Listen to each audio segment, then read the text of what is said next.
রাতের বেলায় এক চোর এক ঘরের মধ্যে ঢুকেছে চুরি করার জন্য।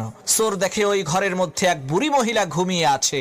এখন চোরের নড়াচড়ার খসখসানি শব্দ শুনে হঠাৎ করে সেই বুড়ি মহিলার ঘুম ভেঙে গেল।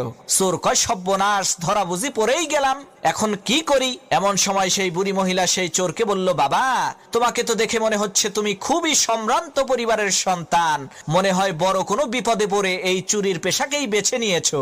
ঠিক আছে, কোনো সমস্যা নাই।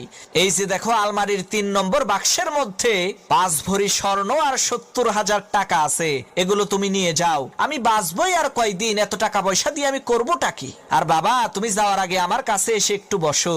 আমি একটু আগেই একটা আশ্চর্য ধরনের স্বপ্ন দেখেছি। এই স্বপ্নের মানেটা আমি বুঝতে পারছি না, তুমি একটু বলো তো এই স্বপ্নের মানেটা কি?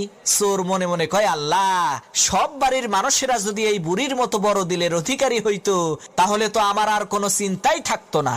এদিকে সেই বুড়ি মহিলা তার স্বপ্নের কথা সেই চোরকে বলতে আরম্ভ করলো। সে, বাবা, আমি দেখলাম বিশাল বড় একটি মরুভূমির মধ্যে আমি হারিয়ে গেছি।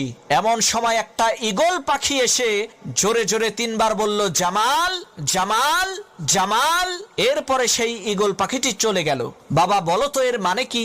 চোর মনে মনে চিন্তা করতে লাগলো, এই স্বপ্নের মানেটা কি হতে পারে? ইতিমধ্যে পাশের রুম থেকে সেই বুড়ি মহিলার একেবারে টকবগে জোয়ান ছেলে জামাল, তার নাম জোরে জোরে শুনতে পেয়ে ঘুম থেকে উঠে ঘরের মধ্যে ঢুকে সেই চোরকে ইচ্ছা মতো পিটাতে আরম্ভ করলো। তখন সেই বুড়ি মহিলা বলল, হইছে, এবার থাম, ওর কৃতকর্মের ফলও পাইয়া গেছে।